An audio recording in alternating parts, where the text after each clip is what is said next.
Ayi-ke bakwethu sekunjalo-ke kukhanya imbawu angabe wayilindeleni yena-ke uma kuwukuthi-ke ngempela-ke le nto ayeyenza wayeyicabangisisile. So njengoba-ke kwenzeka bafethu if you can go nje on Facebook you'll see ukuthi-ke eyi iyatrenda lo sisi futhi manje-ke sekuqale phansi yabona nje indlela-ke ekubukeka ngayo impela eyi abantu-ke abayizwisisi. Yabona nje uyolokazi laphayana-ke Chagi la uBusisi lo ojwayele ukuphosta kakhulu ngithando nesithembu uthi Heavy Kanyimbawu called out after she revealed her new face and abantu abaningi abama-followers akhe noma abama-fans akhe believe she now looks like a podcaster and influencer okusima. Very true bafethu yabo. Iqiniso leli uma ungathatha ukubheka nje ayi sebenenswebe impela.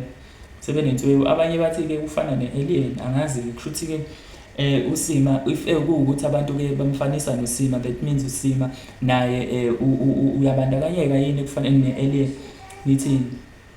Nithini wengane zakwethu ngempela-ke kule nto because khona nje lezi iy'thombe niyibonayo la lentuzana bathi-ke esinye sifilthiwe esinye asinayo ifilter yabo.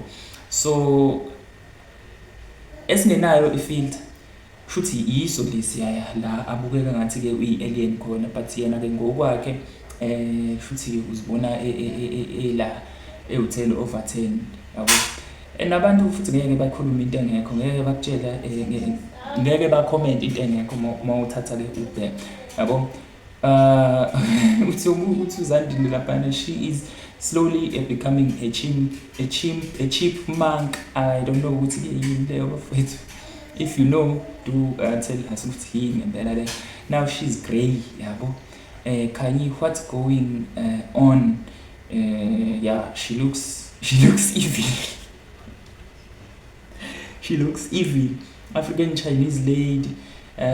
She ruined her beauty. Very true bafethu. Ubebukeka kangcono kunale ndlela abukeka ngayo before uma kusho-ke abantu abaningi and nami futhi ngiyabasekhonda. She ruined her beauty. Is she still healing? Abanye babuza kanjalo. Is it not the makeup that ruining it? Ne-makeup laphayana if ubheka ngathi bebemhliphize ngathi umuntu obenza leya nto leya akayazi into ayenzayo yabo. This one likes to tamper with God's signature trademark. Right, kusho kubani uDaniel laphayana wakwambiza. Bese sifika nje kula ama-comment awu-2 esokutshela ngawo laphana kubongani ukuthi yena the old face is better than the new face.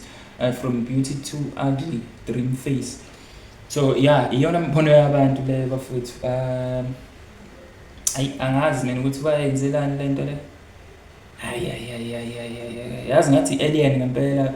If ubuka nje lesithombe lesi abantu abasifakile lapha bathi-ke ngathi alien.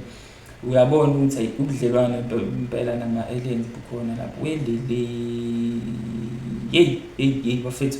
Hayi comment nisho ukuthi nina what you think ngale sithombe lesi noma ke yeah ayi kunzima. Anyways, don't forget to like this video, subscribe to the channel. Danko.